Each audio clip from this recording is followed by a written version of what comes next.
Hey, it is summertime, and as we get closer to moving into the next phase, we will soon be able to allow more recreation programming. Our seniors have been waiting for a long time. The pandemic has hit them probably just about harder than anyone. I've put some thought into what it would take to have some safe programming. I'm sure a lot of people are working on this. As someone that has specialized in entertaining at retirement homes, I've made a lot of notes over the years, and I decided to compile my information and boil down the suggestions into one format. I have a couple of Facebook pages where I've posted this information on my Jimmy's Old Time Radio Show channel, and then I have another channel called CHEA, Canadian Care Homes Entertainers Association.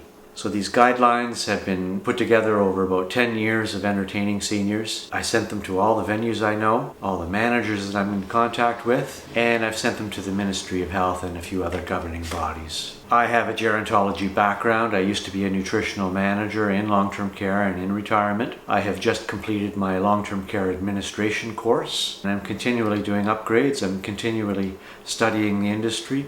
I've written 2 unpublished books about entertaining seniors. It's been a fascinating study. So let's get into the suggestions. These are offered toward the safe introduction of live music programming and all other volunteers as well. Hopefully my suggestions help facilities function safely until we can reopen or until there is a vaccine available. These are suggested best practices, and I think a lot of them will become permanent. A lot of them we already do. A lot of them are just reminders. Some of them might be new information. So prior to my show, there should be communication between the recreation manager and the entertainer. I should be told which entrance to use, preferably an entrance that is separate from a resident entrance.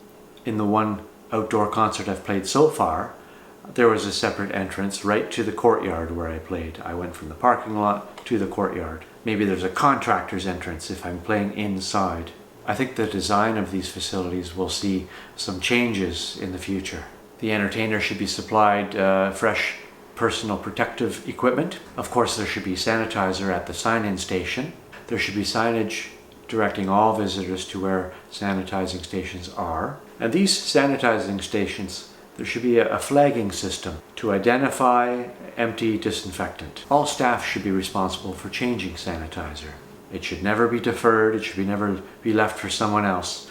If you as a staff find it empty, you should know where to find the replacement and know how to do it, and it becomes an immediate #1 priority. If you can't do it, tell somebody who has the time. Front desk person, a manager, maintenance, whoever. It needs to be changed immediately. Interior shows, when they are finally allowed again, there obviously will need to be a minimum safe distance between the entertainer and the front row. Generally, they've been talking about 2 meters. I think 3 or more is better.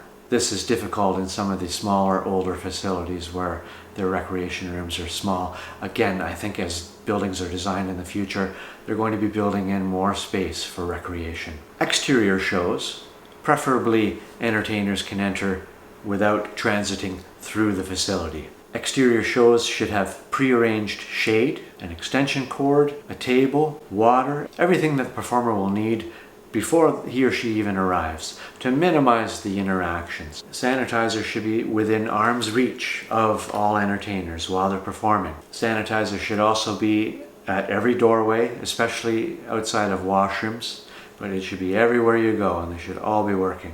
I know there is a cost to all of this, but it's just necessary. During the program, there needs to be a continuous monitoring of events. But I've often seen those that should be monitoring the events have wandered off to get a resident, or for whatever reason.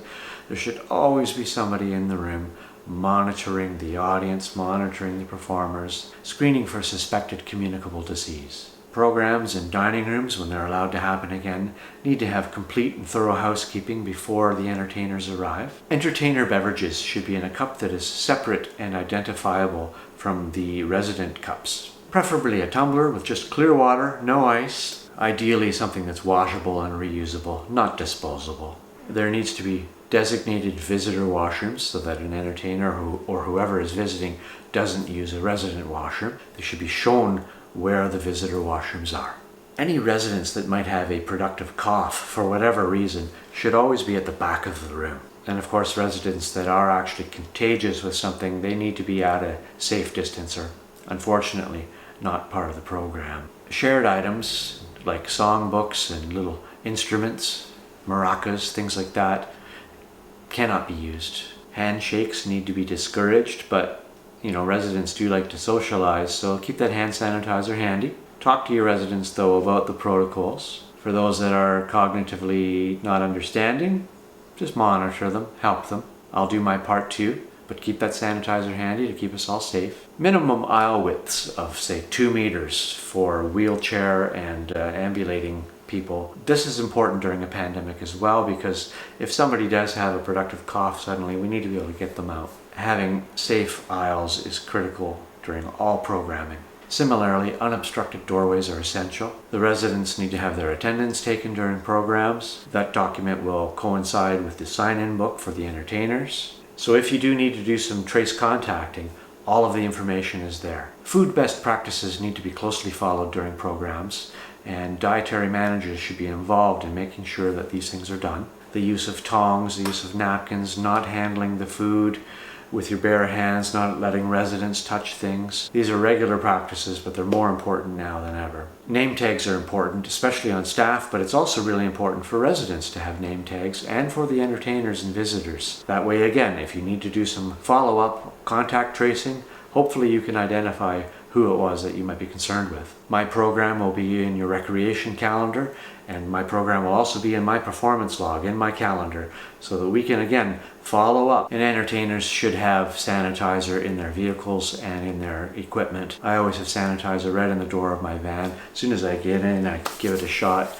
do the steering wheel, and away I go. Some other thoughts. I think solo entertainers and duets are more easily managed than, say, larger groups, unfortunately, for now anyway. I think infection control training should become mandatory for all entertainers. In fact, I think I would like to see the creation of a certified care home entertainer, somebody that is trained in infection control, best practices, resident interaction. I'm sure I could come up with a number of things that this training program could involve. Always starts with safety first, though. Seniors have such long days to fill, so I'm trying to find ways to allowing visitors and entertainers. This pandemic was deeply impactful. Those images of the seniors pressing their hands against the glass while their families were outside, the powerful images. So I'm working to accommodate in-person visits. In the absence of in-person visits, I think it should be mandated that there is budgets that allow for virtual online programming. There should be budgets, there should be a requirement for that, and the equipment should be available to allow streaming of entertainment. I hope you found this information useful. Stay safe, my friends.